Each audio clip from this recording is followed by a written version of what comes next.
السلام عليكم ورحمة الله وبركاته أحبتي في الله متابعين قناة تفسير الأحلام مع رانيا.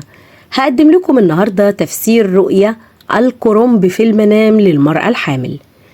رؤيا المرأة الحامل الكرنب في منامها أو الملفوف يدل على الخير والرزق والبركة التي ستنعم بها عما قريب، كما وأنها دلت على الرزق بمولود الذكر الصالح في حياتها والأخذ مناصب رفيعة في المستقبل، مما يكون له فرصا وزخرا للوطن، ولكن عليها أن تعطيه بعض الاهتمامات لأجل الحصول على تلك المراتب العليا.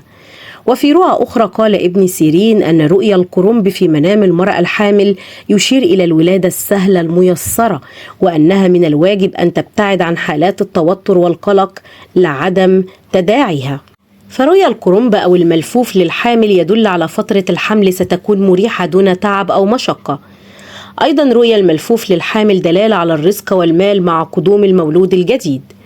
الكرنب الأبيض في حلم الحامل يدل على انتهاء فترة من التعب التي كانت تعاني منه وقدوم الفرج والراحة بعد التعب، تبشر بمولود جميل يجلب لها الرزق والخير الوفير.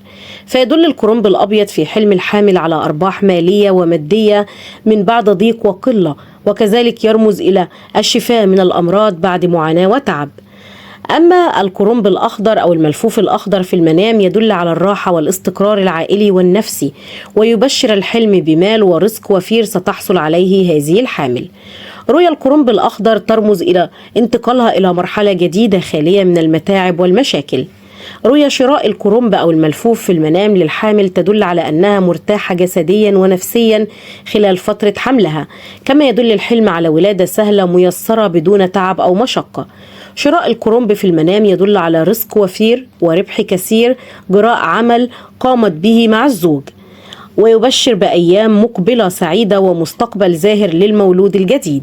وإلى هنا تنتهي حلقاتنا، ونلقاكم في تفسير جديد. فلا تنسوا دعمنا دائما بالإعجاب بالفيديو والاشتراك في القناة وتفعيل الجرس ليصلكم دائما كل ما هو جديد لنا. إلى اللقاء، والسلام عليكم ورحمة الله وبركاته.